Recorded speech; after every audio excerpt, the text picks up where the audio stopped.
ही दक्षिण आहे, ही पूर्व बाजू आहे तुमची आणि पूर्व पश्चिम एक्झॅक्ट आहे, इकडे नॉर्थ आहे. हे ह्या झाडाला जास्त त्रासदायक आहे. ह्या झाडाचा स्लोप हा जितका असा होईल असा, बोरूचं गणित आता नीट समजून घेऊ आपण. ही जागा पूर्ण अर्धा फूट, पाऊण फूट, 3-3.5 फूट आपल्याला ही रुंदी पाहिजे, ती समजून घ्यायचं. पण तो फुटला पण पाहिजे. आणि डबल लॅटरल हा सगळ्यात मेन पॉइंट आहे. युरियाचा वापर अजिबात करायचा नाही. फक्त 15 नंबरचं नराची गॅरंटी नाही, आणि ज्याने दिली तो लबाड आहे. त्या वरती बुट्टा नाही लागला पाहिजे, हे तुमच्या लक्षात येईल क्लिअर. पहिल्या दिवशी एक गोणी सोडून दिली, ते जर जास्त झालं तर काढता येणार नाही, पण पाणी कमी करा. पपईला काय पाहिजे, हे गवत आणि हे गवत हे सगळ्यात जास्त प्रॉब्लेमॅटिक आहे. बेड भुसभुशीत पाहिजे, तुडतुडा हिरवा तुडतुडा. बघा एका एकर मध्ये 100 बी लावून टाकले तर 1000 रुपये लागतात. तेवढे तर पार्टीत चालले जातात. पिवळा रंग का असतो याला, याचं एक सोपं कारण आहे. 6.5, 7, 7.5 तुम्ही हा दाना पाण्यात टाका, लगेच डायल्यूट होऊन जातं. हे बघा ते जे झाड आहे, ते झाड आणि हे झाड याच्या सेंटरला मी उभा आहे, म्हणजे झिगझॅग मध्ये. तर सगळ्यांचं कौतुक करण्यासारखं आहे. आणि व्हिडिओ मध्ये महाराष्ट्रातल्या सगळ्या शेतकरी बांधवांना सांगतो, हा जो कन्सेप्ट मी जवळपास 6-7 वर्षापूर्वी केळीमध्ये आणि पपईमध्ये लोकांना सांगितलं होतं. तुम्हाला अचूकपणे 100% कंडारी गावचे सगळे प्रगतिशील शेतकरी यांनी वापरला, आणि याचा नक्की फायदा यांना पुढच्या 6 महिन्यामध्ये दिसेल. रिपोर्ट काय पाहिजे, तुमच्या मातीत एवढं आहे त्यातलं पीक एवढंच घेऊ शकेल. अन्न शोषून घेण्याची जी प्रक्रिया आहे ना, ती समजून घ्या. या साईजची काडी मी खोसून दिली, अपटेक पूर्णपणे थांबून जाईल. एका शेतकऱ्याने ते मायक्रोस्कोप मध्ये चेक केलं. हे मायक्रोस्कोप मधनं त्याने व्हिडिओ काढला. बघा दिसतंय का सगळं. जय जवान जय किसान. आता हे अंतर किती घेतलंय आपण? 8 फूट. 8 फूट आहे ना. Okay good. आणि हे 6 फूट. 6 फूट. आता बघा, आता काय करावं लागेल आपल्याला. ही दक्षिण आहे, ही पूर्व बाजू आहे तुमची, आणि पूर्व पश्चिम एक्झॅक्ट आहे, इकडे नॉर्थ आहे, ही दक्षिण बाजू. आता काय होईल बघा, हा जो सूर्य आहे हा असा जाईल इकडे. इकडचं जे ऊन आहे दुपारचं, हे ह्या झाडाला जास्त त्रासदायक आहे. म्हणजे आता तुम्ही तुमचा जो प्लॉट, हे जे झाड आहे, हळूहळू हळू याला असा बेंड करायचा आपल्याला, असा हळूहळू एकदम. म्हणजे एकाच दिवशी तो बेंड होणार नाही, 3 ते 4 महिन्यानंतर बेंड होईल. ह्या झाडाचा स्लोप हा जितका असा होईल असा, तेवढं बेस्ट. हळूहळू म्हणजे साधारण 3-4 फुटाची हाईट झाली की तो असा झाला की इकडचं सगळी सावली जी आहे ती इकडे ह्या फळांच्या याच्यावर राहील आणि सेटिंगवर राहील. दुसरं, हे जे खालचे असे पानं दिसले ना, डायरेक्ट काढून टाकायचे, एकदम बेस्ट. फवारणी करण्यापेक्षा जर वरचा शेंडा हा जर असा क्लिअर येत असेल ना एकदम छान, तर सगळ्यात बेस्ट खालचे खराब पानं काढून टाकायचे. खराब जळालेले रोगेस्ट सगळ्यात भारी, विना फवारणीचा रोग कंट्रोल. आता साहेब आज बोरू लावायचा, असा लावायचा. हा, आता बोरू कसा लावायचा बघा. बोरूचं गणित आता नीट समजून घेऊ आपण. बोरूचं आपल्याला त्या सगळ्यांना पण सांगायचं आहे. सेम तीच स्टोरी इथे पण. सूर्य इकडे जाईल, पूर्व पश्चिम आहे, म्हणजे हे जे ऊन आहे इथून असं ह्या भागातलं, ह्या काटकोनातलं जे ऊन आहे, हे आपल्याला पपईवर नाही येऊ द्यायचंय. बरोबर. इथून आपण साधारणतः अर्धा फूट ही जागा घेऊ, अशी इथे एक अशी रेष मारू, आणि इथे बोरूच्या बिया टाकायच्या, साधारणतः एवढी जागा पूर्ण. हा, आणि बरोबर इथे असं ही जागा पूर्ण अर्धा फूट, पाऊण फूट. आता काय होईल, हा जेव्हा काटकोन असा होईल आणि बोरू एकदम फास्ट वाढतो, 20 दिवसात तर तुम्हाला पपईला तो टेकओव्हर करून टाकेल. त्याची सावली ह्या झाडावर पडेल, आणि सावली नाही जरी पडली तरी त्याचा जो म्हणजे थंडावा असतो ना, तो इतका जबरदस्त असतो की मी स्वतः अनुभवलंय की इथे जर आपण बसलो किंवा इथे टेम्परेचर जरी मोजलं तर इथलं टेम्परेचर आणि त्या जागेवरचं टेम्परेचर 3-4 डिग्रीचा फरक असतो. त्यामुळे तो सगळ्यात मोठा फायदा. आणि जसं जून आला तोच गाडायचा आणि त्याला गाडून टाकायचं. आता बोरूची साहेब एक बी टाकायची की असं बस लाईनीने 20-25 बी अशा 1-2 बी लाईनीने टाकायच्या. थोडं दाट पडलं त्याला जर्मिनेशनला अडचण नसते. आणि या झाडाच्या इकडे समोर घेऊन, हा समोर पूर्ण काटकोन, हा जो काटकोन मी बनवलाय ना, हा एक्झॅक्ट. आता बघा तुमची पश्चिम बाजू पूर्ण कव्हर झाली, ही पूर्ण कव्हर झाली. आता सूर्य इकडे तर काही जाणार नाही. ही इकडनं हे जे ऊन आहे असं, हे हा जो काटकोन आहे हा पूर्ण आपल्याला कव्हर होईल या ठिकाणी. तुमच्या लक्षात आलं का. आता हा बोरू असा वाढेल, म्हणजे हा असा यल भिंत तयार झाली, आणि हे पूर्ण सावली याच्यावर पडेल. ठीक आहे. आता आपल्याला एक याच्यामध्ये सजेशन काय अजून माझं तुम्हाला, म्हणजे जे नवीन शेतकरी असतील, हा जो बेड आहे ना, याची रुंदी अजून पाहिजे होती आपल्याला. 3-3.5 फूट आपल्याला ही रुंदी पाहिजे. त्यात हा ती तुम्हाला तुमच्या मी फोटोत पाहिले. आता इथे रुंदी आपल्याला फक्त 2 फूट आहे. हा, पण ठीक आहे, हरकत नाही. ऍटलिस्ट बेड होणं माती आहे, चालवून याच्यात करता येईल. ही बेड तुम्हाला लावता येईल. तुमच्याकडे अजूनही वेळ आहे, तुम्ही हळूहळू परत लावून घेऊ, परत लावू शकता तुम्ही. ते काहीतरी ऍडजस्टमेंट करून एकदा ते ऍडजस्टमेंट काय फक्त त्या समोरच्या नळ्या काढल्या की झालं. आता आपली व्हरायटी कुठली आहे? 15 नंबर. 15 नंबर. आता बघा हे जे पान आहे ना, जेव्हा तुम्ही काही कामं कराल ना, हे पानं काढून टाका डायरेक्ट. स्कॉर्चिंग आलेले पानं आणि अतिशय व्यवस्थित चालू आहे. आता फवारणी वगैरे झाली का काही? हा, एक फवारणी झाली. एक फवारणी झाली. दुसरी फवारणी उद्या करायची आहे. आज बरोबर. अमृत किटची ड्रिंचिंग चालू आहे. ओलावा सफिशियंट आहे बघा, एवढाच ओलावा मेंटेन ठेवा. हो, सफिशियंट. ह्या साईजने लाडू बनला की समजून घ्यायचं, पण तो फुटला पण पाहिजे. एकदम परफेक्ट तुमचं ओलावा आहे. आता इथे टोटल रोपं किती बसलेत आपली? 2000. 2000. हा. ओके. त्यामध्ये 12 तोडे लागले फक्त. फक्त 12? फक्त 12. अजिबात मर नाही? काहीच नाही. आपले हे पण रोप आपलेच आहे का? अच्छा. 2000 मध्ये ही पण रोप आपलीच आहे का? हो हो, आपलीच आहे. आपल्या आता रोपाच्या प्लॉटली व्हिजिट आहे आपली आज. हा, ठीक आहे. 33 म्हणजे 35 झाडामध्ये 12 आपले फक्त 3 आहेत. हा, हे सुंदर आहे प्लॉट. बेसल डोस पूर्ण केलाय? हो. काय काय केलं बेसल डोस मध्ये? बेसल डोस मध्ये एकरी 3 थैल्या DAP, हा, पोटॅश, हा, त्यानंतर आपलं न्यूट्री किट, रिलीजर, ह्युमालजी ते हॉर्टिकल्चर स्पेशल. बरोबर. ते तर बॅगा पाहिले मी, इथेच पडलेलं ते आहे. पूर्ण बेसल डोस टाकला. कॉन्सोजी टाकलं 3 थैल्या. हा, ठीक. ते सगळ्यात महत्वाचं टाकलं. NPK कॉन्सो आणि मायकोझोनची ड्रिंचिंग झाली का? नाही, ते आता उद्या ट्रिप. बरं. आता पहिले अमृत किट सोडलंय का? चालू आहे आता. आता टाकताय? कशाने सोडताय? नाही, डायरेक्ट हे महिला मंडळ आहे. महिला मंडळ हाताने? एका झाडाला इकडनं 100 ml, इकडनं 100 ml. Very good. परफेक्ट. जसं जसं पपईचं आयुष्य वाढेल तसं तसं लॅटरलची लांबी वाढेल. हो. आता तुम्ही बरोबर ठेवलेलं आहे. थोडं अजून इथपर्यंत आलं तरी चालेल. आता आपल्याला पुढे बघा, ही रुंदी लागेल. ही रुंदी लागेल. त्याच्यासाठी आपल्याला बेड मोठा लागेल. आणि डबल लॅटरल हा सगळ्यात मेन पॉइंट आहे. कारण की सुरुवातीच्या ह्या अवस्थेमध्ये, छोट्या अवस्थेमध्ये सिंगल लॅटरलने काम होऊन जातं, पण पुढे आपल्याला डबल लॅटरल कंपल्सरी लागेल. उन्हाळ्यामध्ये तुम्हाला डबल लॅटरल कंपल्सरी लागेल. तर बाकी सगळं व्यवस्थित आहे, काहीच अडचण मला वाटत नाही. कुठे काही व्हायरस किंवा काही दिसतोय? नाही. तुम्ही जेव्हा आता पुढचं काही काम कराल ना, बायांना फक्त सांगाल की हे खालचे पानं काढून घ्या, काढायलाच लावतो ते सगळे जे खराब आहेत ते पूर्ण. हे फक्त इथं हा, स्कॉर्चिंग, बस तेवढं. स्कॉर्चिंग आलेले पानं काढून टाकायचे. हे पण जे आहे ना, आता बघा, हे याला डाउनीचा स्पोर आहे, डायरेक्ट काढून टाकायचे. म्हणजे याच्यावरची जी बुरशी आहे ती डायरेक्ट डेड होते आणि पसरणार नाही. कशी ठेवता येईल ते आपण कंट्रोलमध्येच राहील. आणि उन्हाळ्यामध्ये नॅचरली याची हाईट कंट्रोलमध्ये राहिला. याचा बुंदा तुम्ही बघा, काडी जी आहे, काडी चांगली जाड होते. हा बघा, बुंदा अतिशय चांगला जाड होतोय नॅचरली. बघा तुम्ही, बुंद्याची ही उन्हाळ्यामध्ये व्हिजिटेटिव्ह ग्रोथ कमी राहते. युरियाचा वापर अजिबात करायचा नाही. झाड आमचं वाढत नाहीये, घाबरायचं नाही. जितकं स्लो वाढेल तितकं बेस्ट. पपईची हाईट आपल्याला, म्हणजे या हाईटला आपल्याला 30-35 फळं सेट होऊन जायला पाहिजे. या हाईटला माझी हाईट 6 फूट आहे, इथपर्यंत बस. म्हणजे खूपच वर जात आहे नाही पाहिजे. ते स्पीड गेल ते पावसाळ्यात. हो, त्या पावसाळ्यात त्याला कसं आपल्याला रोखायचं त्यावेळेस आपण बघूया. प्लॉट सुंदर आहे, नियोजन सुंदर आहे. 10 पैकी 8 मार्क तुम्हाला सध्या आहेत. बेडमुळे 2 मार्क कट झाले. आणि असं जर प्रत्येक शेतकऱ्याने केलं ना, मला सुद्धा इतकं आवडेल फिरायला. नाही, तुमचं चुकलं म्हणजे माझाही कॉन्फिडन्स लूज होईल. हे लोक 3 महत्वाची आहेत त्याच्यामध्ये. शेतकऱ्याने प्रत्येक शेतकऱ्यासाठी जर असाच आदर्श आपण घालत गेलो तर इतकं सुंदर होईल. आता आमच्याकडे सगळे शेतकरी भेटतात ना गावात. हो, बिलकुल. हे बघा, ते जे झाड आहे, ते झाड आणि हे झाड, याच्या सेंटरला मी उभा आहे, म्हणजे झिगझॅग मध्ये. माझ्या मागे झाड नाहीये, त्या लाईनीत झाड नाहीये, आणि माझ्या मागच्या लाईनीमध्ये ह्या लाईनीत मागे झाड नाहीये, सरळ झाड नाहीये, साईडला आहे, आणि एक झाड इकडे साईडला आहे. म्हणजे हे झिगझॅग असा क्रॉस हा तयार होतो. याचा फायदा ह्या झाडाच्या डेव्हलपमेंटला ह्या 2 बाजू एकदम मोकळ्या मिळाल्या. त्या झाडाला त्या 2 बाजू मिळतील, याला बरोबर त्या 2 बाजू मिळतील.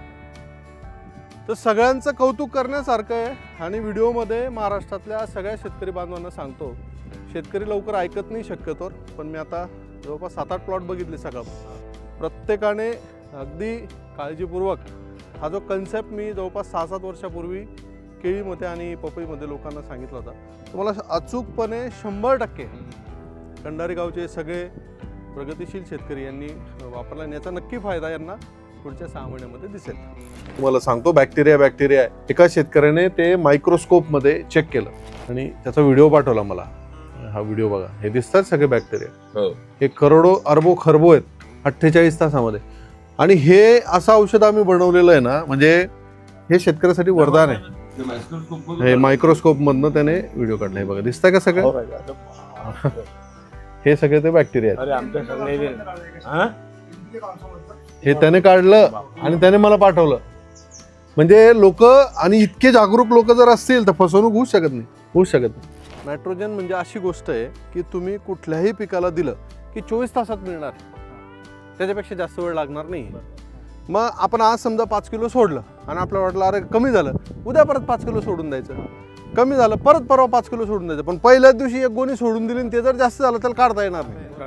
त्यामुळे त्याला तुकडे तुकडे, चहा प्यायचा 10 वेळा, पण एवढाच प्यायचा. ग्लास भरू चहा नका पिऊ. आला लक्षात? आणि ड्रिपने फास्ट सोडून द्यायचं. आणि तुम्हाला कंपल्सरी डबल लॅटरल लागेलच इथे. हां, आता तुम्ही एक काम थोडं बरं केलेलं आहे की याला हे टेकड्यावर इथे हवा खूप चालेल. त्यामुळे मे मध्ये याला हे पहा, हे जे आता आपण एवढे जण उभे आहेत तरी ते झाड हे किती हलतंय, याची पानं खूप फाटतील मे मध्ये. आता तुम्ही तिथं होते का? बोरूचं लक्षात आलं?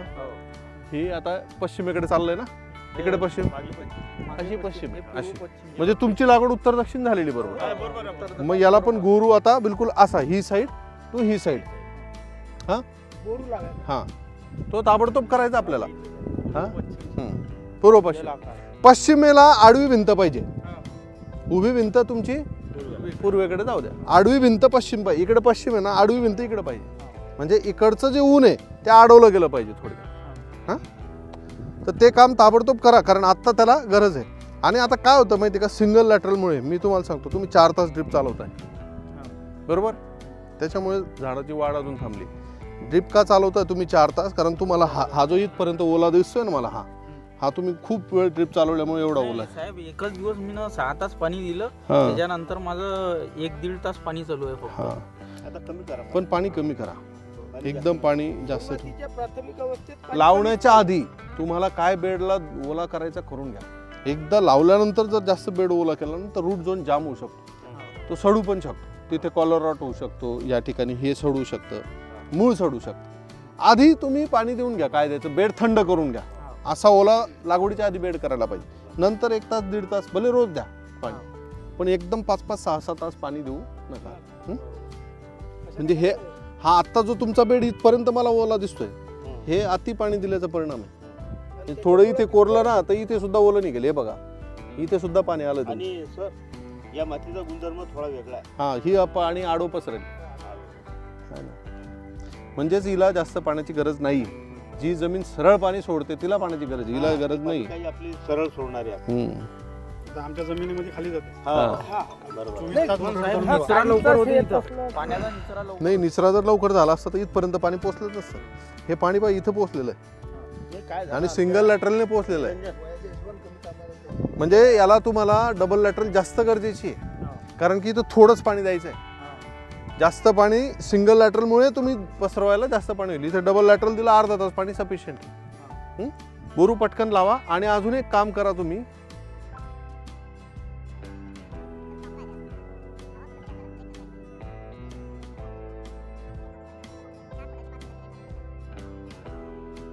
पण चालतं, शेवरी पण चालते, पण बेस्ट वे तुम्ही मे मध्ये नेट लावून टाकलं ना तरी चालेल. गरम हवा जिकडनं येणार आहे ना, कारण तुम्ही उंचावर आहे इथे. याला सगळ्यात बेस्ट तुम्हाला बोरू वाढवणार आहे. एकदम ताबडतोब उद्या काम करा. हा, सगळ्यात महत्वाचं ते इथे 8-10 किलो लागेल. साहेब, काही झाडावर असे तपकिरी पानं जळल्यासारखं उन्हामुळे, जे मध्ये 2-3 दिवस टेम्परेचर वाढलं ना, हा, ही स्कॉर्चिंग उन्हाची आहे. हे तर तुम्ही ड्रिंचिंग करताना पाणी पडलेलं त्याच्यावर. नाही, हे जे आहे ना, हे ड्रिंचिंग करताना त्याच्यावर पाणी पडलं असेल, जर तुम्ही पंपाने केलं असेल तर. बाकी काहीच कारण.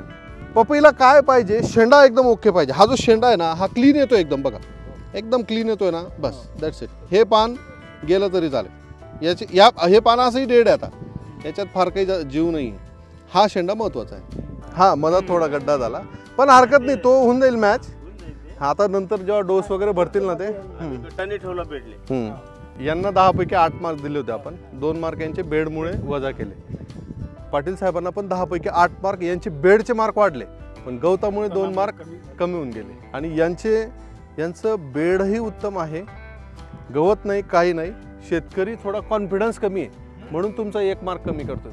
बाकी तुमचं एकदम कॉन्फिडन्स. जो मरणाच्या दारात उभा आहे ना तोही म्हटलं पाहिजे की अरे मी तर अजून 90 गाठणार आहे. आलं का लक्षात? मी जर तुम्हाला आता सांगून टाकलं की तुम्ही उद्या मरणार आहे आणि तुम्ही जर ते धरून घेतलं की मी मरणार आहे, तर जो 60 वर्ष जगणार तोही मरणार आहे. त्यामुळे कॉन्फिडन्स हाय ठेवा. देख लेंगे जो होगा होगा, डरना नाही. अमृत किटचा 5व्या दिवशी म्हणजे वाढ अशी थांबलेली वाटत होती. आता 5व्या दिवशी आम्हाला हे आले होते अगोदर प्लॉट पाहिले. आज पाहिला येणं प्लॉट तर शेड्यूल जे दिलंय ना अमृत किट आणि 1919 कॉम्बिनेशन मध्ये दिलं ना ते एकदम सुसाट सुटतं, काहीच प्रॉब्लेम येणार नाही तुम्हाला. तुम्ही सगळ्यात पहिले ना स्वच्छता करा, एकदम अर्जन्सी तुम्हाला. हां, कारण की हे गवत आणि हे गवत हे सगळ्यात जास्त प्रॉब्लेमॅटिक आहे. आता जे झाड इथे आलं ना हे थोडं प्रॉब्लेमॅटिक होईल तुम्हाला. हां, जवळ आलं ते लावतानाच त्याला जे अंतर आहे ना, पण ते झालं कुठल्या ना कुठल्या झाडाला आलं जसं ते. कारण हे आलं ना गॅप, तिथे गॅप वाढला बरोबर. पुढच्या याला 7 का 18 आलं जसं ते कुठेतरी. जो पहिला 6 आहे ना तो मिडलला घ्यायला पाहिजे. बरं ठीक आहे, हरकत नाही. पुढे जसं वाढेल त्यावेळेस तुम्हाला निर्णय घेता येईल. आता तुम्ही पहिले तो स्वच्छ करून घ्या. नळ्या ज्या आहेत त्या टाईट करून घ्या. ह्या अशा नळ्या नको. हां, म्हणजे त्याला सरळ पाणी पाहिजे ना, वाकडं तिकडं पाणी होतं ते. आणि बेड आपला हात इथे समजा ठीक आहे, काही अडचण याला झाडामुळे येत असेल. बेड थोडासा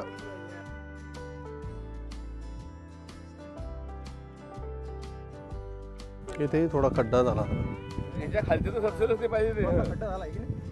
खड्डा झाला बघा. बेड बनवताना आहे ना आपल्याला बेड भुसभुशीत पाहिजे. हा असा जर झाला तर काय होतं परिणामी, आता या ठिकाणी पाणी जास्त जिरतं. आणि अशा वेळेस आता ठीक आहे उन्हाळा आहे तर, पण जर जमीन थोडीशी खराब असते, चोपण असते ना, तर झाडं मेले असते.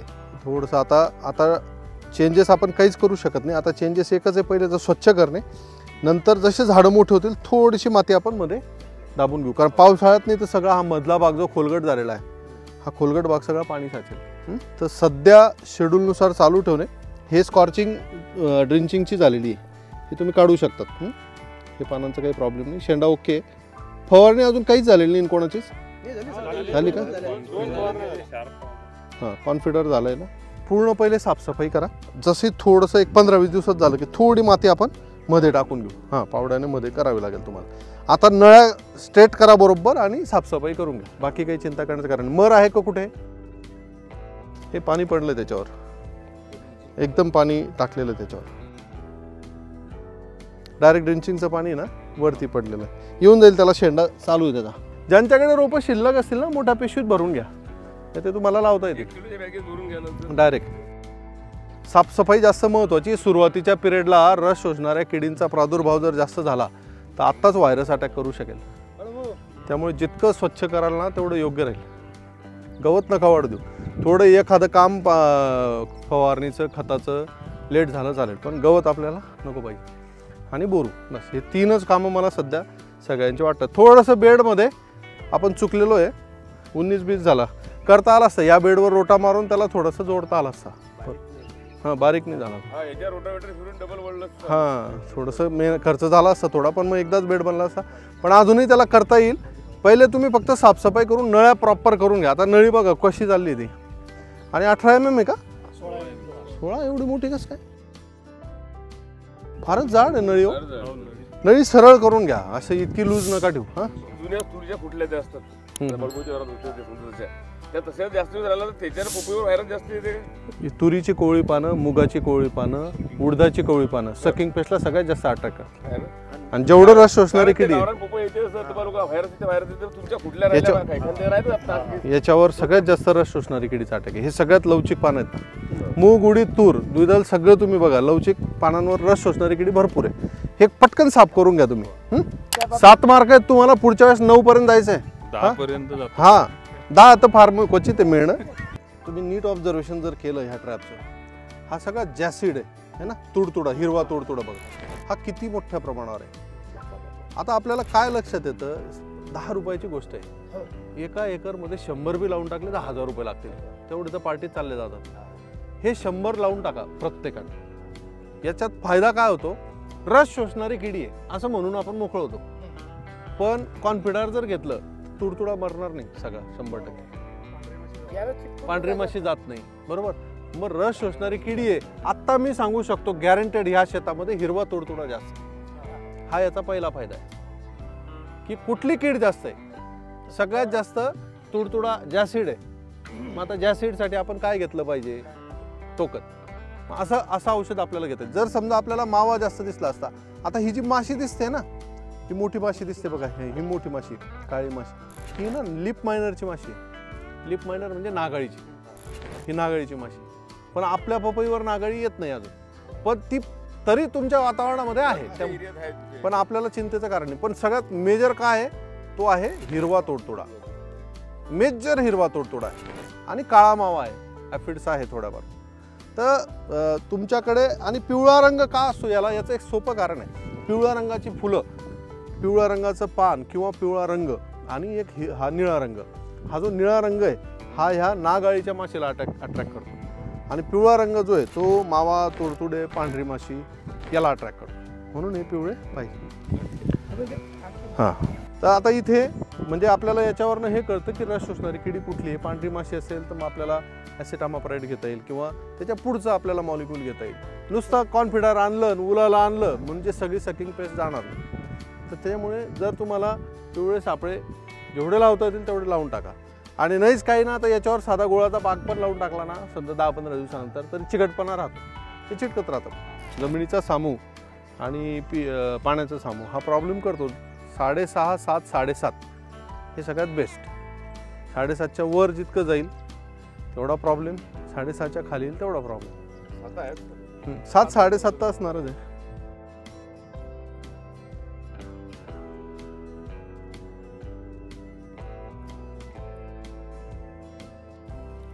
मग आता त्यांची सिंगल लॅटरल होती, कुठे गेले ते? तुमचं इथं पाणी होतं, त्यांचं आहे का? डबल लॅटरल असून नाही, म्हणजे दोन्ही चाललं असतील तर दोन्ही चालले असतील. म्हणजे तुमची जमीन जी आहे ना ती पाणी खाली नाही जाऊ देणार. हां, ती वरतीच धरून ठेवेल पाणी. पाटील साहेब इथे किती झाडं बसलीत आपली टोटल?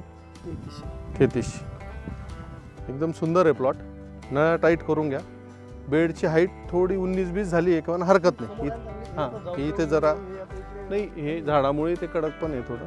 ते हे बघा, रोप जगणं नाही तो भाग वेगळा आहे. त्याच्याने काय होतं की मूळ सेट होतात, बाकी काहीच अडचण नाही. त्याच्याने काय होईल, ही जी नळी आहे ना, ह्या नळीतला गॅप जो आहे तो आपल्याला कमी ठेवावा लागेल. कारण पाणी याच्याने द्यायचं आहे ना, याच्याने पाणी नाही द्यायचं आहे.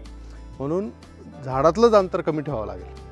जिथे नळी टाकणार तेच अंतर 6 फूट ठेवावं लागेल. तुम्ही इथं जर 8 फूट केलं आणि हे 6 फूट केलं, याचा अर्थ काय झाला, नळ्या जास्त लागतील. नळ्या जास्त लागतील, विनाकारण खर्च वाढेल. काही मतलब नाही त्याचे. हे झालं, पण एखाद्या शेताचं हे पाहून जर कधी असं नाही काही त्याच्याने विपरीत परिणाम होऊ शकतो का? काहीच नाही. नाही. नाही,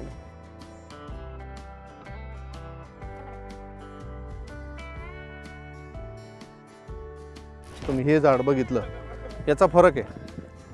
पण आता इथून हे जर झाड बघितले, याचा बुंदा स्ट्रॉंग आहे, याची हाईट स्टॉप आहे. आता हे पण ठीक आहे, याची हाईट चालली आहे. हां, एखाद्याची याची ओके, याची ओके. काही काही झाडं होत आहे तर एक साधारण 10 दिवस आपण बघू. नाही तर हलका एक चमत्कारचा 10 ते 15 मिलीचा. आणि असंही टेम्परेचर जसं वाढेल हे शॉक होणार आहेत सगळे, हे सगळे स्टॉप होणार आहेत.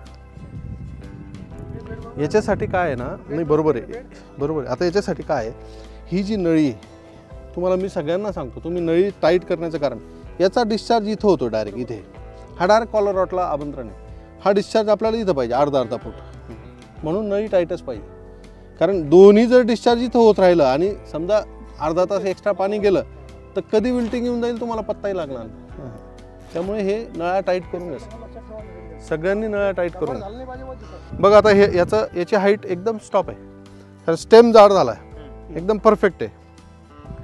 काही ठिकाणी होतं आहे, मग तिथे जिथे एक्स्ट्रा पाणी होतं आहे ना तिथं होतं आहे ते. बाकी ओव्हरऑल एकदम परफेक्ट आहे, काहीच अडचण नाही. बेडही परफेक्ट आहे. डिस्टन्स, झिगझॅग, क्रॉस कसंही चेक करा, लागवडही परफेक्ट आहे, ग्रोथ छान आहे. 9 मार्क आहेत शिवाजीराव, पण 10 मार्क भेटणं फार मुश्किल. हा तो एक का नाही मिळत आहे सगळ्यांना ते शेवटी सांगेल मी. मग ते बरोबर यांची सावली बघून बरोबर चालू होते. असं आहे का?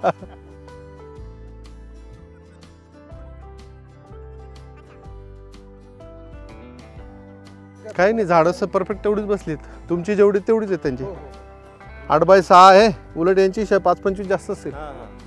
बरोबर. आता या ठिकाणी आपण एक चांगला फायदा काय होईल बघा, थोडं निरीक्षण. तुम्ही थोडं असं इकडे व्हा, मी तुम्हाला सांगतो सगळ्यांनी, थोडं लांब व्हा, तुमच्या लक्षात येईल. बघा आता हे झाड आहे, झिगझॅगचा फायदा मी तुम्हाला सांगतो. हे एक झाड आहे, याच्या समोर एक्झॅक्ट झाड नाही आहे आणि त्याच्या समोर एक्झॅक्ट तिकडे पण नाही आहे.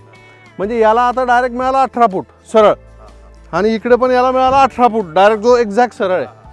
बरोबर. म्हणजे काय होईल, याची जेव्हा फांदी येईल, जर इथे झाड असतं तर ही फांदी हे लवकर मॅच झालं असतं, म्हणजे लवकर जवळ आलं असतं. आता काय होईल, हे किती बी इकडे येऊ द्या आणि किती बी तिकडे येऊ द्या, म्हणजे याला 2 बाजू प्लस मिळाल्या. झाडं तेवढीच आहे, झाडं कमी झाली का आपली, पण 2 बाजू प्लस मिळाल्या. दुसरं सांगतो तुम्हाला, पपईमध्ये तुम्ही एक लक्षात ठेवा, सप्टेंबर-ऑक्टोबर हीट जेव्हा पपईची कॅनोपी मॅच होऊन जाते आणि जर ढगाळ हवामान राहिलं 3-4 दिवस, पाऊस पडला कंटिन्यू आणि नंतर 4 दिवस पाऊस पडल्यानंतर काही नाही, तोपर्यंत पपई ओके असते आणि ऊन पडलं, विशेषतः ऑक्टोबरमध्ये जेव्हा ऊन पडतं 2च दिवसात सगळे पपईचे पानं सगळे असे आणि खालचे पानं काळी पडतात, पिवळी पडतात आणि ते होतं. आणि तुम्ही एक नेहमी कधी पण पुढचे 12 महिन्यात आपण सोबत आहे, पपईच्या वरच्या पानाला काहीच होत नाही का, कारण त्याला सनलाईट मिळतो. खालचे पानं तुमचे कायम काळे पडलेले पिवळे पडलेले, काळे पडलेले पिवळे पडलेले. याचा अर्थ काय की त्या ठिकाणी एरिएशन जे कॅनोपीला डेव्हलपमेंटला जागा पाहिजे ती जागा त्या ठिकाणी कमी पडतं, तर ही या ठिकाणी मिळेल आपल्याला. ठीक आहे. दुसरं, मग आता समजा सगळ्यांनी झिगझॅग नाही लावलं, मग आम्ही काय करायचं, त्यांच्यासाठी एक इलाज सांगतो. खालची पानं एकदा पिवळं पान झालं की ते मेलेलं आहे, त्याचा उपयोगच नाही झाडाला, त्याला डायरेक्ट काढून टाकायचं. जितक्या लवकर तुम्ही काढाल तितका तुमचा प्लॉट उत्तम राहील. आणि तो काढून त्याला खाली टाकायचं नाही, उचलायचा, बाहेर टाकायचा. हां. आता पपईचं पान काढताना अजून एक काळजी तुम्हाला घ्यायची. पपईचं पान जेव्हा आपण काढतो ना, हातात धरलं की डायरेक्ट ते बरोबर खोडापासून वेगळं होतं. नसेल होत तर कैचीने काढा. बरोबर. नाही, ते सुकलं की ते निर्जीव झालं की ते फक्त असं केलं की कट टकणी तिथून, म्हणजे खून सुद्धा राहत नाही त्याची एखादं. हां. नाही, आता फक्त तुमचा हा मुद्दा लक्षात आला का, ज्यांनी झिगझॅग केलं असेल ना, की याच्या समोर एक्झॅक्ट झाड नाही है ना, हे फार महत्त्वाचा मुद्दा आहे हा. हां, म्हणजे याला जागा मिळेल भरपूर. आता याला सरळ जी जागा मिळेल आणि तो तिकडं घुसेल. म्हणजे काय झालं, थोडीशी ॲडजस्टमेंट आहे. तुम्ही बोरू सगळेजण टाकून घ्या पटकन, मी प्रत्येकाला सांगत नाही. बोला ना, बोला. हां, नाही काहीच गरज नाही. काय वरती आहे ती पिशवी तुम्हाला वर दिसते, ती 15-10 दिवसात तुम्हाला सापडणार पण नाही. त्यानंतर तुमच्या लक्षातच येणार नाही की ते वर आहे का खाली. येऊ द्या, काही प्रॉब्लेम नाही, गरज नाही. आता ओली माती जर लावली ना, ते कॉलर सडेल तिथे. गरज नाही, नाही नाही, काही गरज नाही. नाही नाही नाही नाही नाही, छान. हा तुमचा पॉइंट 4.5 वर झाल्यामुळे 9 झालाय ना. आता याच्यात काय काय घेतलंय आपण, हे अच्छा सगळा डोसच, तो डोस पडतोय आता. रिलीजर, DAP, पोटॅश.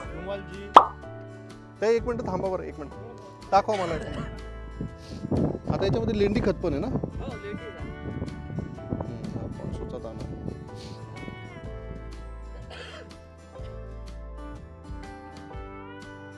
नाही नाही, हा कॉन्सोजीचा दाना, DAPचा दाना एवढा गोल येत नाही. झाड आणि एकसारखा दाना असतो त्याचा. लगेच तुम्ही हे दाणे आत्ता टाका ग्लासात, लगेच पाणी होईल त्याचं. हां, नाही नाही, हे पण गायब होणार, हे तर लगेच विरघळतं. तुम्ही हा दाना पाण्यात टाका, लगेच डायल्यूट होऊन जातं. त्याला पाणी मिळालं की लगेच डायल्यूट होईल. ठीक आहे, डोस परफेक्ट आहे. लेंडी खत तर खूप छान, काही विषय नाही. लेंडी खत सगळ्यात बेस्ट खत. सगळ्यात चांगलं खत असतं ऑर्गॅनिकमध्ये घोड्याची लीद, नंबर 1. नंबर 2 लेंडी खत. नंबर 3 देशी गाईचं खत. नंबर 4 मग गाई म्हशीचं खत. आणि सगळ्यात खराब खत कोंबडी खत, ते वापरायचं नाही. आता प्रश्न आला उपस्थित, निंबोळी पेंडचा काय रोल आहे आपण त्याला? द्यायला पाहिजे जर तुम्हाला शक्य असेल तर. निंबोळी पेंड पण निंबोळी पेंडचं मेन काय आहे बघा, ॲज अ डिरेक्टिन त्याच्यामध्ये असतं. तुम्हाला निमॅटोडचा त्रास असेल, हुमणी अळीचा त्रास असेल, रस शोषणारी किडी त्याच्याने थोड्याफार प्रमाणात कंट्रोल होते, गरमी तयार होते. पण जर तुम्हाला हे त्रास नसतील तर द्यायची आवश्यकता नाही. म्हणजे सगळे देता म्हणून आपण द्यायला पाहिजे असं काय नाही. त्याच्या असेल तर देऊ शकतात. त्याच्याऐवजी जेव्हा आपल्याला झाड लागेल ना, फळ लागतील ना, त्यावेळेस आपण सोयाबीन पेंड किंवा शेंगदाणा पेंड, करंज पेंड, एरंड पेंड, कॅस्टर पेंड म्हणतो, याचा वापर आपण त्यावेळेस करू. पण आत्ता काही गरज नाही. उष्णता वाढते तर हा एक विषय पॉईंट. हां, उलट निंबोळी पेंडने उष्णता वाढते. सुरुवातीला सरकी पेंड त्यावेळेस सरकी पेंडचा वापर कसा करायचा आपण मी सांगेल तुम्हाला. छान प्लॉट आहे. आपण आता 9च्या वर कोणी गेले नाही अजून. नाही ना, 9च आहे ते जाताना सांगा. शेवटी सांगणार रस शोषणारी किडीचा डॅमेज, हां म्हणजे पूर्ण डॅमेज झालेला आहे. इथे पूर्ण डॅमेज झालेला आहे. इथे सुद्धा डॅमेज आहे. काय मारलंय पण आपण आपलं अरेना गोल्ड. किती दिवस झाले तरी मारून? अरेना गोल्ड सोबत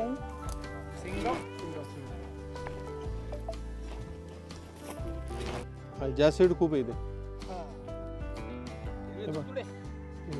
हा डॅमेज आहे पूर्ण. तुम्हाला स्प्रे घ्यावा लागेल एक अजून मी सांगतो.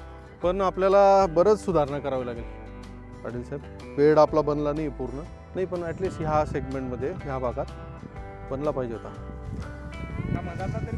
हां हां, तुम्हाला जर आता थोडीशी माती उडून इकडे लावून ठेवता आली ना, आता जरी नाही झाली तरी जेव्हा पाऊस पडेल त्यावेळेस आपल्याला याला बेडला माती लागेल.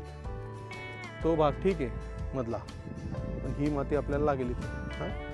पावसाळा पूर्व असतो हां, थोडी पाणी सोडलं आणि थोडं सोडल्यानंतर तरी चालतं, काय अडचण नाही.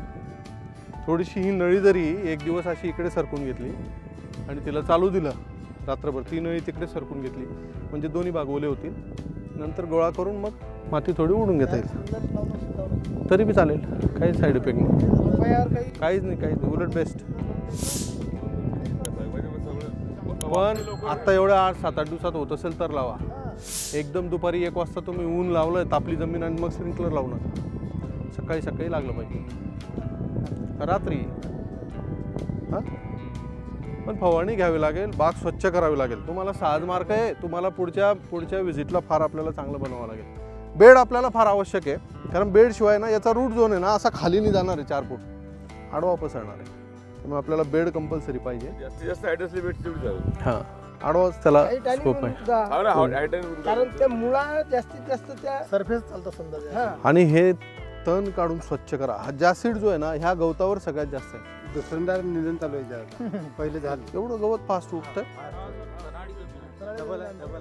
मग तर मल्चिंग टाकलेलं चाललं असतं. गावात तर चालते बा मशीन टाकलं. ते आपल्याला ते बेड ते जमून नाही राहिलं ना. बेड नाही जमून राहिलं, सगळ्यांना नाही जमत आहे. बेडचा विषय नाही, बेड जमतील पण ते ड्रिपर बी चांगले पाहिजेत ना. हा, ते नाहीतर नवीन drip पाहिजे. बंद पडले, सगळ्या नव्या नळ्या. नाही ह्या नळ्या चालतील, त्याला काय. आमच्याकडे काय नाही, होतं, नळ्या चालतात आहे, पण हे ड्रिप चोको होत राहतात. शेवाळ्याच्या इकडे खूप. हा, हां, खूप तर शेवाळ ते बंद पडलं तर रोज बारीक बारीक धार बनत आणि डायरेक्ट बंद बंद होऊन जाते. हां. याला काय करायचं, दर महिन्याला एकदा फॉस्फरिक ऍसिड सोडून द्यायचं. स्टँडर्ड फॉस्फरिक नळ्या साफ होऊन जातात. 400 रुपयाचा खर्च आहे.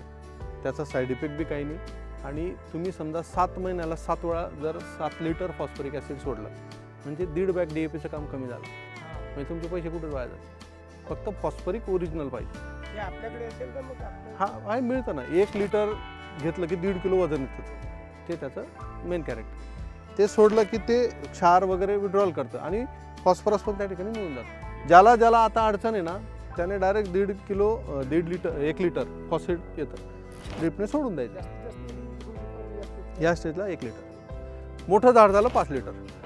म्हणजे आता माल लागलेला आहे, फळं आहेत, त्यावेळेस 5 लिटर तुम्ही सोडू शकता. पण आता जितकं तण क्लिअर करून जेवढा बेड बनवता येईल तेवढा बेड बनवण्याचा प्रयत्न करा. माती इथे पण आहे, ही सुद्धा माती आहे. ही थोडीशी उडून त्याला हा जो पलटीचा जो पडलेला आहे ना, आता त्याचा जो फाळ असेल, हा फाळ इथपर्यंत झाला, फाळमध्ये ही माती आलीच नाही आणि इकडे त्याने जोडायचा कष्टच घेतला नाही, तो म्हणतो ऑलरेडी जोडलेला आहे. असं एकच तुम्हाला लाख मोलाची गोष्ट, बाग स्वच्छ असला ना तुमचे 50% प्रॉब्लेम सॉल्व्ह होतात. तुमचे डोळेच तुम्हाला उत्तर देतील. आता तुम्ही इतके प्लॉट बघितले ना, ज्याचं स्वच्छ आहे तिथे 50% प्रॉब्लेम ऑटोमॅटिक गायब होऊन जातो. ते त्याच्यावर म्हणजे आपला भविष्यातला त्रास कमी होईल. बाकी शेड्यूलनुसार चालू आहे ना, फक्त एक फवारणी घ्यायची, मी ती फवारणी लिहून देतो तुम्हाला. रॉनफेन आहे का आपल्याकडे? रॉनफेन द्या यांना 30 मिली. अरेना चॉकलेट त्यांनी घेतलेलं, गोल्ड घेतलेलं, त्यामुळे बाकी काहीच गरज नाही. बुरशीनाशकाची गरज नाही. स्टिकर सिलिकॉन द्या. साप पावडर देऊन टाका 25-30 ग्राम बस पंपाला. बाकी काहीच, तिथे सुद्धा पाणी जास्त झालेलं म्हणजे लिटरली शेवाळ आलेलं आहे, इतकं पाणी नाही पाहिजे. नाही यांनी चिखल करून लावलंय का? हां, ते सेट चांगलं होतं, पण त्याच्यानंतर काय होतंय, तिथे पाणी जास्त साठतंय, मग नळी त्याला लांब पाहिजे. त्यावेळेस काय हिने जास्त गड्डा खोल केला, जास्त खोल केलं, पुरताच करायला. हां जास्त चिखल केलं. लावायच्या वेळेस पिशवी एवढा जी बॅग आहे तेवढा गड्डा. बस तो असा वर पण त्याला दाब्याच्या प्रेस करायचा म्हणजे वरती आजूबाजूची वरती. नाही पण चिकट झाला ना पूर्ण. आता हा जो आहे ना, हा चिखलचा, हो हे बघा असं व्हायला पाहिजे. हा चिखल पाहिजे. याला एकदम 2 दिवस पाणी नाही दिलं चालते. चालतंय ना. हे रडी बाजूला टाकली पाहिजे पडलं, त्यापेक्षा सगळ्यात महत्त्वाचं थोडंसं नाही पाणी जास्त होतंय तिथे. हे सरळ झालं ना, काडी झाली ती. खूप जास्त केला त्यांनी. साहेब याच्यात आता दोन कुठे ते आले का? नाही, ती नाही आली. त्यांना काय सांगाल आता, खुरपं घ्यायचं म्हणा, खुरपं. आणि नाही माती फोडून घ्या अशी थोडी खुरप्याने. हां अशी वरची, म्हणजे थोडं एरिशन होईल आणि पाणी पण ठेवा 2 दिवस. असं इथे असं फोडून घ्या माती. हां अशी केली ना तरी फरक पडेल लगेच. हां तो खराटा येतो ना, त्याच्याने लगेच करून घ्यायला होता. ते मावारात झालं होतं असंच, मी स्पेशल बाळाला असं खुरप्याने चेहरा पडायला लागतो त्याला. खूप जास्त चिखल केला. बाकी काय अडचणी, बेड त्यांचं व्यवस्थित आहे सगळं. आता तुम्ही चांगली गोष्ट आहे, पण तो जास्त करून टाका. हां हां ठीक आहे. दुसरं मी तुम्हाला आता एक फवारणी लिहून देतो. त्याला आळवणी केली का तुम्ही? नाही. तुम्ही उद्या ताबडतोब याला पहिले 3-19 आणि अमृत किटची मी लिहून देतो कागदावर, ते काम ताबडतोब करा. आणि कांदा त्या 2 ठिकाणी लावलाय, आता पुढे नका लावू. ते तेवढं विकत आणला, एक गुणी परवडेल तुम्हाला. हां पण तो जर पसरला सगळीकडे ना, तर ते कांद्यापेक्षा आपल्याला हे महाग होऊन जाईल. इतकं पाणी करू नका. बेड थोडासा आणखी जर करता आला, ही जी मधली माती ना थोडी अजून हे करून घ्या आणि बेड थोडा चांगला बनवा. बाकी सगळं शेड्यूलनुसार चालू आहे का? झाडाची हाईट पण परफेक्ट आहे. अरे वा. शेड्यूलच्या तारीखचे आहे. हां हां चला तिकडून चला. सगळ्यात अगोदरचा प्लॉट आहे. थोडा फरक पडला असेल, कारण की जसंही ते ट्रेमधून काढलं आणि त्याला इमिजिएट पाणी मिळालं, पाणी चालूच राहिलं, म्हणजे त्याचा ज्या रूट. आम्ही काही शेतकऱ्यांनी साहेब काय केलं, म्हणजे लागवडी मागे 2 ग्लास पाणी रोपाले. हां हां लगेच चांगले रिझल्ट आले आम्हाला. एक मिनिट.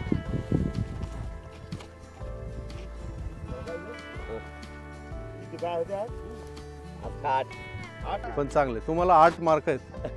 काही का असे ना, परीक्षा तुम्ही चांगल्या मार्कांनी पास केली. झाडही चांगले आहेत. म्हणजे बगर बिना सरीचे म्हणून तर हे जागा लहान दिसून राहिली ना. नाही काढायचं नाही आहे, मी जस्ट फक्त काढतो. ॲक्च्युली खरं सांगू का, हे जे जास्त पानांचं लक्षण आहे ना, धोकेदायक आहे. थोडंसं काही ठिकाणी दिसत आहे. हे लक्षात ठेवा सगळं. कशामुळे होतं त्याला काही चॅलेंज नाही आहे. आता पहा त्या झाडाला नाही आहेत, ह्या 2 झाडांना आहे, याला पण कमी आहेत तसे.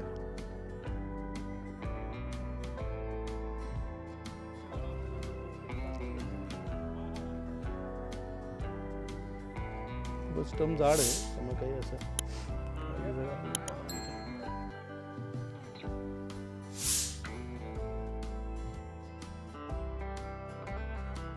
पाणी जास्त येतं कारण काय? तसं काही कारण नाही स्पेसिफिक. जमीन चांगली आहे थोडी, ते अजून 10 ते 15 दिवसात कळेल आपल्याला. पान वगैरे एकदम मोठं आहे, तो काही प्रॉब्लेम नाही.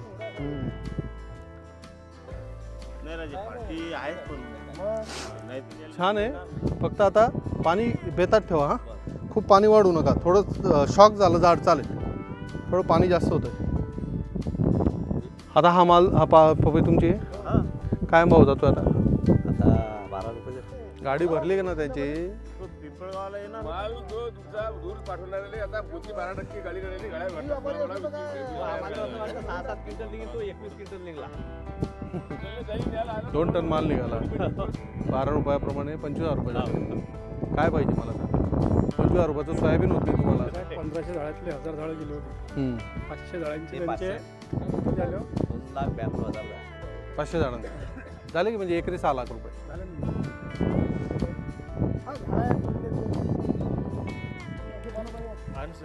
तर त्याला काही शेड्यूल वगैरे काहीच नाही.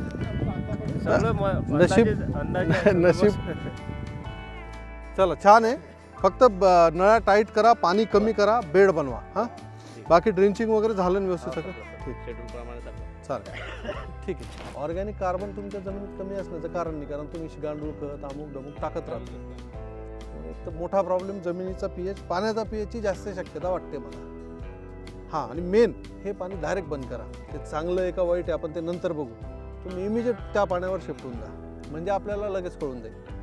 आणि जर तसं असेल मग ह्या पाण्याला आपल्याला थोडंसं मॅग्नेट वगैरे असं काही बसवावं लागेल किंवा हे पाणी चेक करा. आता पाणी चेक करायचं पण असं असतं, ते पाणी काढलं की 1 तासाच्या आतल्या आपल्याला द्यावं लागतं. आता इथून काढून तुम्ही 1 तासाच्या आत लॅबच नाही तुम्हाला इथे. त्यामुळे ते रिपोर्ट पाण्याचा आपल्या जळगाव दामोदर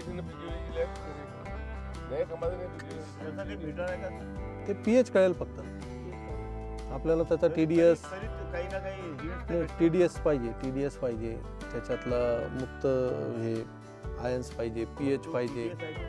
रिपोर्ट काय पाहिजे? तुमच्या मातीत एवढं आहे, त्यातलं पीक एवढंच घेऊ शकेल हे सांगणार पाहिजे. किती आहे? सगळ्यांच्या जमिनी समृद्ध आहे. हे जे एवढं भदभद गवत उगतं ना, हे त्याचं लक्षण आहे. आपल्या जमिनी समृद्ध आहे म्हणून काही टाकलं की उगतं, पण ते पिकाला किती मिळतं हे माहिती पाहिजे. ते माहिती काढणे थोडीशी मुश्किल. ते चांगलं लॅबला NABL लॅब असतात, त्या नाशिकला एक लॅब आहे, मुंबईला लॅब आहे, पुण्याला लॅब आहे. नाही, तुम्हाला जर लॅबवर येता आलं ना, पपईचे जर कोणी शेतकरी असेल, आता 6 लाख रोपं बघण्यासारखे आणि डिस्पॅच चालू आहे कंटिन्यू, तर तुम्ही लॅबवर पाठवा त्यांना डायरेक्ट की तू बघ खरंच रोप कसं बनतं आणि तुला आवडेल का, मग तू घे. फक्त 15 नंबरचं नराची गॅरंटी नाही, आणि ज्याने दिली तो लबाड आहे. मी यांना पण सगळ्यांना सांगितलं 1 येईल, 10 येईल, 20 येईल, 50 येतील माहित नाही, पण येतील एवढं नक्की. किती येतील ते माहित नाही. आता आपले मागून तुम्ही पैसे मागून ते खऱ्याच्या रुपयात 5,000 काहीच विचारलं नाही त्या माणसानं. खटल्यावाला माणूस आहे, तुम्ही ना सर्चिंग करायला म्हणजे सगळं फक्त तुम्ही मार्गदर्शन करा बारीक बारीक. अच्छा, बस काहीच नाही, गुंदा पडला. आणि आता मेन क्रॉप इथे सोयाबीन. इथं आता अगोदर कॉपन होता, आता सोयाबीन आहे. सोयाबीन खरीप मध्ये सोयाबीन, तूर, नंतर मका, कपाशी काढल्यानंतर मका. आता इरिगेशन भरपूर झालं, पाणी भरपूर आहे. मका तर रब्बीत खूप लागलाय तुमच्याकडे, खूप आहे. आणि वाढेल, लोकांना परवडेल पण तो.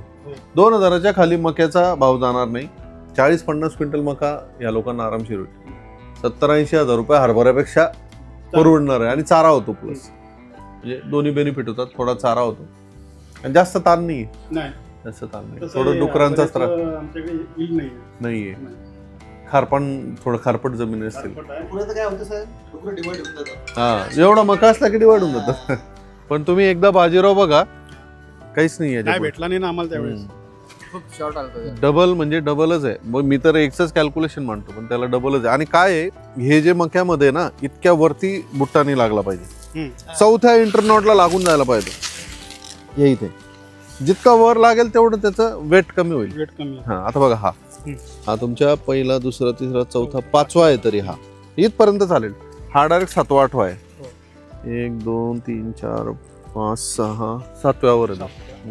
चायनीज मेथड आपल्याकडे काय अडचण आहे तिला, त्याचं एक उदाहरण मी तुम्हाला दाखवतो. बघा, एका ठिकाणी 2 मक्याचे ताटं या ठिकाणी आहेत. अजून तुम्हाला एक उदाहरण दाखवतो. या ठिकाणी हे बघा, 2 मक्याच्या बिया या ठिकाणी टाकलेल्या आहेत. तर थोडासा बुट्ट्यामध्ये फरक या ठिकाणी पडतो. तर आपल्याकडे जे जमिनीचे प्रकार आहेत किंवा आपल्याकडे जे वाण आहेत, हे जवळ क्लोज स्पेसिंगमध्ये जर आपण ठेवले 2 एका ठिकाणी, तर थोडासा बुट्ट्याला फरक पडतो. पण जर व्हरायटी थोडीशी, ज्याला आपण म्हणतो ना की कमी हाईट असणारी व्हरायटी असेल, कमी कालावधीत येणारी व्हरायटी असेल तर तिथे हा जो चायनीज मेथडचा प्रयोग ह्या वर्षी आपण करणार आहे. मी खरीपमध्ये तुम्हाला सांगणारच आहे.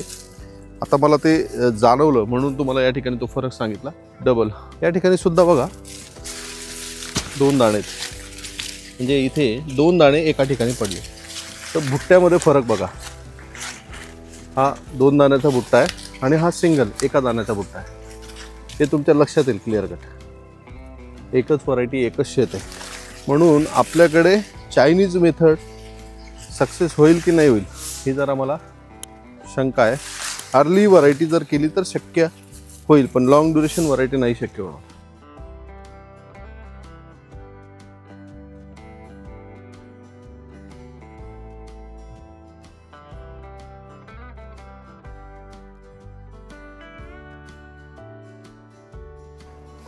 अजून दाणे भरायला वेळ आहे पण टाइम त्याला काही इलाज नाही. हा आपल्यासाठी मेन हाच आहे. आपण एकच कॅल्क्युलेशन डोक्यात धरतो.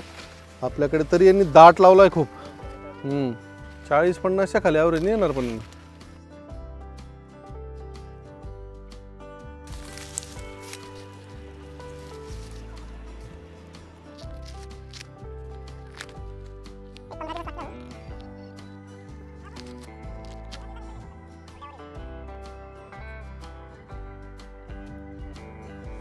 लाईन येत जबरदस्त. 16च्या खाली लाईन नाही येणार याला आणि 40-45 दाणे तर कसे येतील कारण आता दूध इथपर्यंत आहे. इथपर्यंत आहे बघा वरपर्यंत आहे सध्या इथूनच. हां 40 ते 45 दाणे आरामशीर येतील. एक 15 दिवसांनी येऊ परत आपण.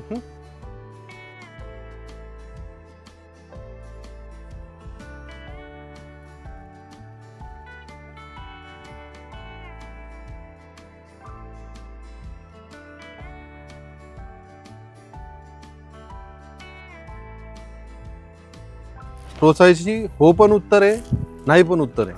पहिले त्याच्यासाठी आपल्याला झाडाचं जे अन्न शोषून घेण्याची जी प्रक्रिया आहे ना ती समजून घ्यायला पाहिजे. आता बघा काय होतं. हे जे झाड आहे याचं मूळ अन्न घेत आहे. आता मला सांगा ते अन्न कुठून वर जात असेल? नाही खोडातून. याच्यामध्ये त्याला 2 नळ असतात याला. एक एकदम सेंटरला. पूर्वीच्या काळी आपल्या घरामध्ये जे लाकडाचे कपाट असायचे दरवाजे असायचे त्याला असे गोल गोल हे असतात. हा असे डिझाईन असते गोल. तर एखाद्या लाकडाची पाटी जर तुम्ही बघितली असेल घरात त्यातला जो सगळ्यात सेंटरचा गोल असतो त्याला म्हणतात झायलेम. तो असतो नळ. त्या नळातनं हे सगळं पाणी वर जातं वरपर्यंत अगदी टोकाच्या. आता 40 फूट हाईट आहे झाडाची. माझा दुसरा प्रश्न आहे तुम्हाला. मला आता 40 फूट वरती जायचं आहे. एक तर चढून जावं लागेल लिफ्टने जावं लागेल आणि जर मला काहीच आधार नसेल तर मी वरून डायरेक्ट खाली येईल. म्हणजे गुरुत्वाकर्षण शक्ती अशी आहे की खालून बिना ताकदीचं वर काहीच जात नाही. बरोबर. माझा त्या पानात हे अन्न जात कसं काय असेल? त्याला बी तर गुरुत्वाकर्षण ओढतच असणार आहे. ही जी गुरुत्वाकर्षणच्या विरुद्ध झाडामध्ये जी ताकद काम करते त्याला ऑस्मोसिस प्रेशर म्हणतात. जो पानामध्ये तो फार कठीण विषय पण आपण एवढं लांब जाऊ नये.